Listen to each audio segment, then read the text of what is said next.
El 8 de octubre de 2025, en el aeropuerto de la Ciudad de México, no hubo alfombra roja, no hubo aplausos ni música de bienvenida, solo cámaras encendidas, flashes incómodos y un silencio que pesaba más que cualquier pregunta, cuando Verónica Castro apareció empujada en una silla de ruedas, con un tanque de oxígeno a su lado y el cuerpo visiblemente frágil, y al darse cuenta de que estaba siendo grabada, forzó una sonrisa cansada y dijo una frase que parecía pequeña, pero escondía décadas de dolor.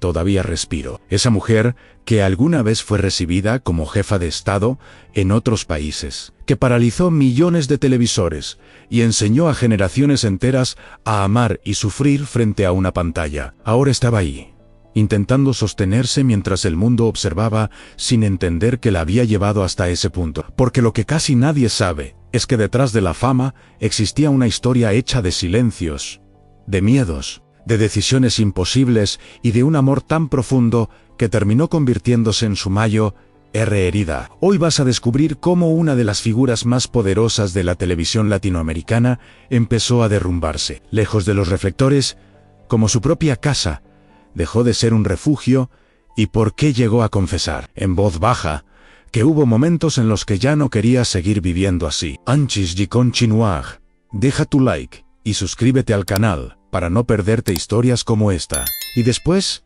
cuéntame en los comentarios qué fue lo que más te sorprendió, porque cada detalle que viene te va a atrapar todavía más. Mira este video hasta el final, es esencial, porque la última revelación cambia por completo la forma de entender todo lo anterior, y te hará ver esta historia con otros ojos, demostrando que no todas las tragedias nacen del éxito. Algunas nacen exactamente del amor mal entendido. Durante los años 90, Verónica Castro no era simplemente famosa, era una presencia omnipresente, una fuerza cultural que atravesaba fronteras sin necesidad de traducción. Su rostro vivía en las pantallas, su voz se repetía en entrevistas, programas y escenarios, y su nombre se pronunciaba con una mezcla de admiración y respeto en países que jamás había pisado. El fenómeno explotó de forma irreversible con Los ricos también lloran, una historia que transformó su carrera en un fenómeno internacional y la convirtió en un símbolo emocional para millones de personas que organizaban su rutina diaria solo para verla actuar. En aquel momento, Verónica parecía invencible, grababa sin descanso, viajaba de continente en continente, cumplía compromisos imposibles y sostenía una agenda tan intensa que apenas dejaba espacio para dormir. Para el público era glamour, aplausos y éxito. Para ella era un maratón interminable, donde el cuerpo empezaba a pedir tregua mucho antes de que la mente lo aceptara, porque detrás de cada sonrisa frente a cámara había jornadas dobles de grabación, cambios de uso horario, entrevistas nocturnas y una presión constante por mantenerse perfecta, fuerte y disponible, como si fallar no fuera una opción. La fama le dio poder, sí, pero también le robó algo silencioso: el derecho al cansancio. Con el paso de los años, las señales comenzaron a aparecer de forma discreta, casi invisible, para quienes solo veían la versión editada de su vida. Dolores persistentes, contracturas, caídas de energía que ya no se resolvían con una noche de sueño. Y un agotamiento profundo que se iba acumulando como una deuda que tarde o temprano debía pagarse. Verónica siguió adelante, como siempre, porque había aprendido que detenerse significaba perder terreno.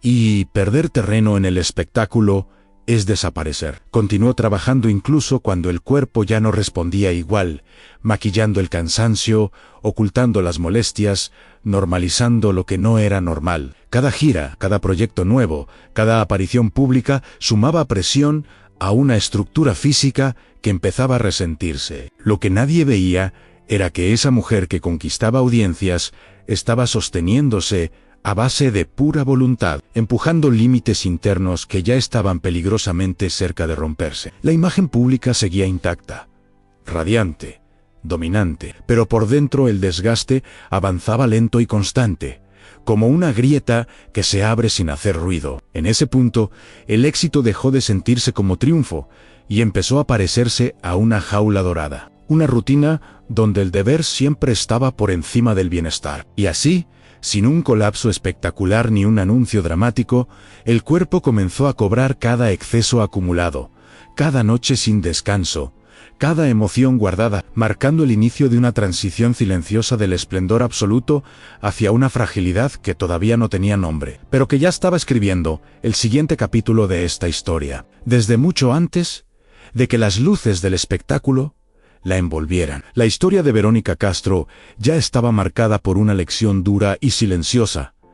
A nadie iba a rescatarla, así que tendría que aprender a sostenerse sola. Creció en un entorno modesto, con una madre que cargaba el peso completo del hogar y una ausencia paterna que no se explicaba. Simplemente se aceptaba como parte del paisaje emocional. No hubo infancia protegida ni margen para la fragilidad. Hubo responsabilidades tempranas, miradas adultas demasiado pronto y una conciencia constante de que el mañana dependía del esfuerzo del hoy. Mientras otros niños jugaban, Verónica observaba, aprendía, absorbía la idea de que el amor también podía doler y que la estabilidad era algo que se construía con sacrificio. Esa etapa formó en ella una fortaleza, que más tarde el mundo aplaudiría, pero también sembró una costumbre peligrosa al aguantar en silencio. Desde muy joven entendió que mostrar debilidad no resolvía nada, que llorar no pagaba cuentas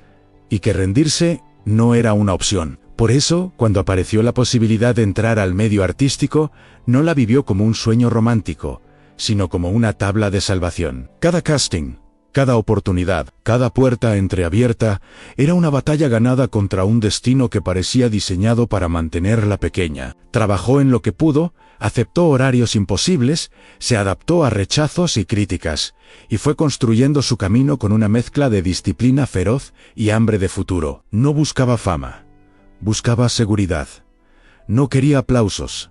Quería estabilidad. Esa mentalidad la acompañó incluso cuando el éxito finalmente llegó, porque en su interior seguía siendo la niña que había visto a su madre estirar el dinero y resolverlo todo sin quejarse. Con el tiempo, esa misma lógica se trasladó a su vida adulta. Ella debía ser la fuerte, la que provee, la que no se quiebra. Aprendió a proteger a los suyos incluso a costa de sí misma, a minimizar sus propios dolores para que otros no sufrieran, a cargar culpas que no siempre le correspondían. Y así, sin darse cuenta, fue construyendo una identidad basada en la resistencia. Una versión de sí misma que siempre estaba disponible para los demás, pero rara vez para ella. Esa infancia sin red emocional sólida la volvió independiente, sí, pero también la dejó vulnerable a vínculos intensos, apegos profundos y una necesidad constante de sentirse necesaria. Porque cuando creces,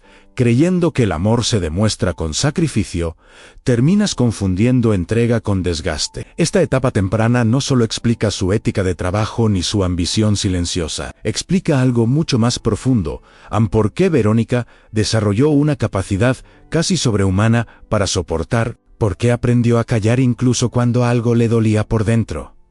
¿Y por qué, años después, esa misma fortaleza sería puesta a prueba de la manera más cruel? Aquí se formó el patrón invisible que guiaría muchas de sus decisiones futuras. La idea de que la familia se defiende, pase lo que pase, y de que el precio personal siempre es secundario. Un patrón que aún no mostraba su lado oscuro, pero que ya estaba listo para activarse cuando el amor y la responsabilidad empezaran a mezclarse de forma peligrosa. Cuando finalmente llegó la maternidad, Verónica Castro sintió que por primera vez su vida tenía un centro verdadero, algo más fuerte que la fama, más importante que cualquier contrato, más real que los aplausos. Porque en medio del vértigo del espectáculo, apareció un pequeño ser que dependía completamente de ella, y ese amor inmediato, profundo y absoluto se convirtió en su nueva razón para resistirlo todo. El nacimiento de Cristian Castro no fue solo un acontecimiento familiar, fue un giro emocional que redefinió su identidad, porque Verónica no solo se asumió como madre, se transformó en protectora total, en escudo, en sostén, en refugio, decidida a darle al hijo todo lo que ella sintió que le faltó en su propia infancia. Pero la realidad no era tan simple. Su carrera seguía exigiendo jornadas interminables, viajes constantes y una presencia pública permanente. Así que la crianza cotidiana quedó muchas veces en manos de su madre, creando una dinámica silenciosa donde el niño crecía entre dos figuras femeninas poderosas, una que representaba el cuidado diario y otra que simbolizaba autoridad, éxito y distancia. Verónica regresaba a casa cargada de cansancio, pero también de regalos, de permisos, de compensaciones, intentando llenar con gestos materiales los vacíos que dejaban sus ausencias, sin darse cuenta de que estaba sembrando una forma torcida de amor. Un amor que confundía presencia con concesión y límites con culpa. Con el paso del tiempo, esa relación se volvió intensa, absorbente, casi simbiótica, porque Christian creció sintiendo que su madre no era solo su madre, era su mundo entero, y Verónica, marcada por su pasado, empezó a volcar en él una necesidad emocional que iba mucho más allá de lo sano, como si ese vínculo pudiera reparar todas las carencias acumuladas. Ella quería protegerlo del dolor que ella conocía demasiado bien. Quería evitarle frustraciones, quería ahorrarle heridas, y en ese intento fue cediendo espacios, justificando actitudes, suavizando conflictos, convencida de que el amor verdadero consistía en aguantar, poco a poco, sin que nadie lo advirtiera claramente. Se instaló una dinámica peligrosa. Christian aprendió que su madre siempre estaría ahí para sostenerlo, pase lo que pase, y Verónica aprendió a callar para no romper ese lazo. Incluso cuando algo empezaba a sentirse fuera de control, la maternidad, que al inicio fue su ancla emocional, comenzó a convertirse en una fuente constante de tensión interna, porque amar tanto también implica miedo. Miedo a perder, miedo a fallar, miedo a poner límites y provocar distancia. Y así, mientras el mundo veía a una diva segura y poderosa, en privado Verónica navegaba una relación cada vez más compleja, donde la entrega absoluta empezaba a mezclarse con dependencia, donde la culpa se disfrazaba de protección y donde el deseo de ser una buena madre la empujaba a sacrificios que nadie aplaudía. Esta etapa marca un punto clave en su historia, porque aquí el amor deja de ser solo refugio y empieza a transformarse en carga. Aquí nace esa costumbre de anteponer siempre a los demás, incluso cuando el precio es personal. Aquí se consolida esa idea de que una madre debe resistirlo todo sin quejarse. Sin saberlo, Verónica estaba entrando en un territorio emocional resbaladizo, uno donde el cariño profundo podía convertirse en debilidad y donde el silencio empezaba a ocupar el lugar de las palabras, preparando el terreno para conflictos que todavía no eran visibles, pero que ya se estaban gestando en lo más íntimo del hogar, lo que durante años había sido solo tensión doméstica, silencios incómodos y miradas que evitaban el conflicto. Terminó cruzando una frontera invisible cuando la vida privada de Verónica Castro empezó a filtrarse fuera del hogar, no en forma de chisme televisivo, sino como testimonios formales que ya no podían maquillarse con sonrisas públicas. Para entonces, Christian ya no era solo el hijo de la diva, era un adulto con una personalidad marcada por altibajos, impulsos difíciles de controlar y relaciones sentimentales turbulentas. Y ese carácter que muchos excusaban como temperamento artístico, comenzó a mostrar un lado más oscuro puertas adentro. La dinámica madre e hijo, construida durante años sobre protección incondicional y límites difusos, empezó a volverse peligrosa, porque Verónica seguía actuando desde el mismo lugar de siempre, a justificar, suavizar, absorber, mientras Christian aprendía que cada explosión emocional encontraba del otro lado a una madre dispuesta a cubrirlo. El punto de quiebre llegó lejos de México, en un contexto legal donde las palabras tenían peso y las emociones ya no bastaban para ocultar la realidad. Cuando una exesposa de Christian Castro declaró que él tenía episodios de violencia incontrolable, incluyendo agresiones hacia su propia madre, ya no era un rumor, ya no era una interpretación, era una afirmación hecha bajo juramento, un documento que rompía de golpe la narrativa perfecta de familia famosa. Para Verónica, ese momento fue devastador, porque el secreto que había protegido durante tanto tiempo dejó de pertenecerle. La historia ya no estaba en sus manos. Sin embargo, fiel al patrón que arrastraba desde niña, no salió a denunciar, no expuso públicamente a su hijo. No buscó venganza mediática. Eligió el silencio. Eligió cargar ella sola con el impacto.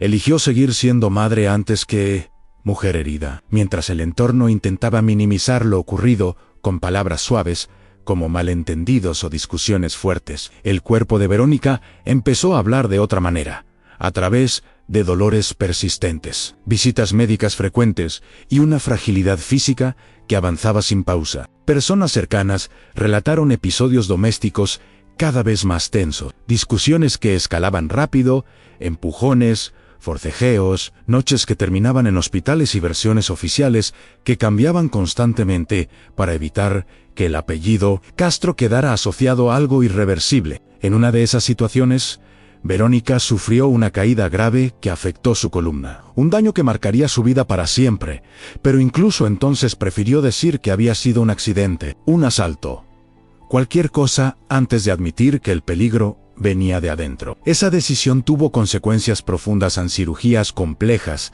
estructuras metálicas sosteniendo su espalda, dolor crónico y una dependencia creciente de medicamentos para poder seguir en pie. A partir de ahí, nada volvió a ser igual. La mujer que durante décadas dominó escenarios empezó a medir cada movimiento, cada paso, cada respiración.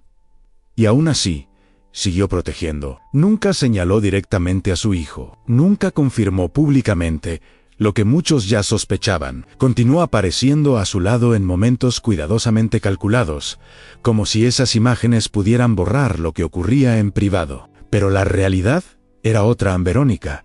Estaba atrapada en una contradicción brutal, porque amar a su hijo significaba también convivir con el miedo, y reconocerlo habría implicado aceptar que el vínculo más importante de su vida se había convertido en su mayor amenaza. Este fue el momento en que el escándalo dejó de ser externo y se volvió interno, cuando la fama ya no pudo tapar el dolor, cuando el silencio pasó de ser estrategia a ser supervivencia. Aquí, la diva empezó a desaparecer lentamente detrás de una mujer agotada. Aquí el éxito dejó de protegerla.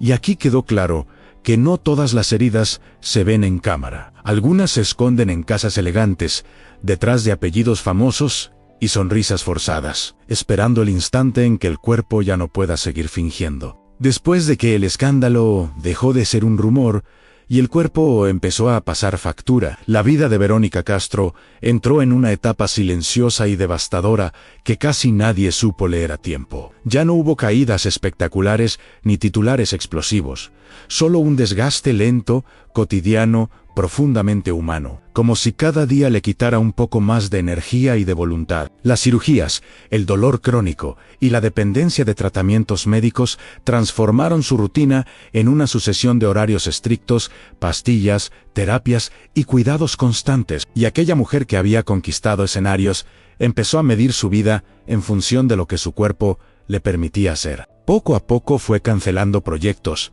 rechazando invitaciones, desapareciendo de eventos donde antes era protagonista, no por capricho ni por soberbia, sino porque ya no se sentía fuerte, ni segura, ni capaz de sostener la imagen que el mundo esperaba de ella. El espectáculo siguió avanzando sin mirarla atrás. Nuevas figuras ocuparon su lugar, y Verónica quedó enfrentada a algo que nunca había vivido, a sentirse prescindible. Esa sensación se sumó al dolor físico y abrió una grieta emocional profunda, porque cuando alguien ha sido imprescindible durante décadas, descubrir que el mundo puede seguir sin ti resulta brutal. En la intimidad, su círculo se fue reduciendo, las visitas se volvieron escasas y la casa pasó de ser refugio a convertirse también en encierro. Ya no confiaba en el exterior, y tampoco, del todo, en su propio entorno.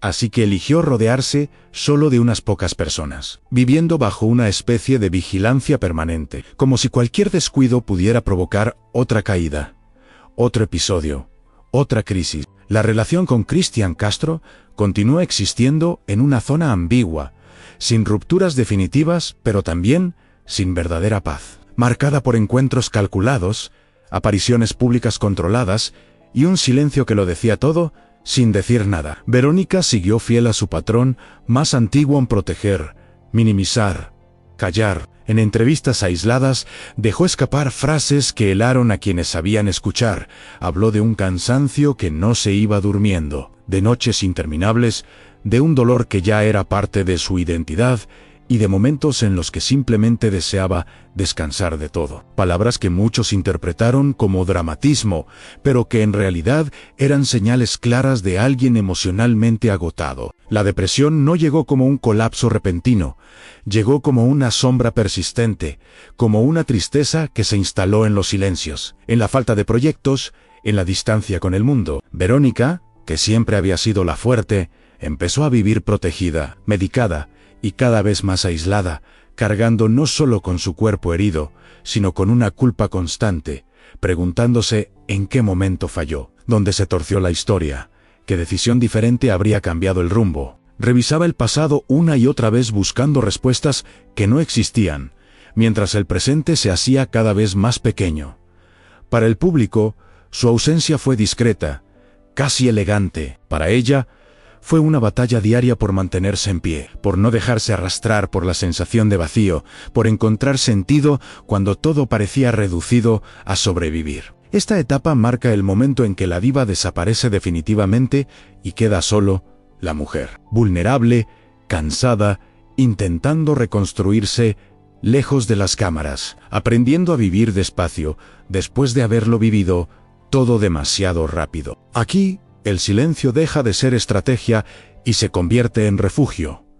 Aquí el aislamiento ya no es elección, sino necesidad, y aquí Verónica empieza a comprender que su mayor lucha ya no es con la fama, ni con el pasado, sino consigo misma, preparando el terreno para una última reflexión que cambiará por completo la manera de entender su historia. Al final, la historia de Verónica Castro no se resume en ratings, premios ni portadas.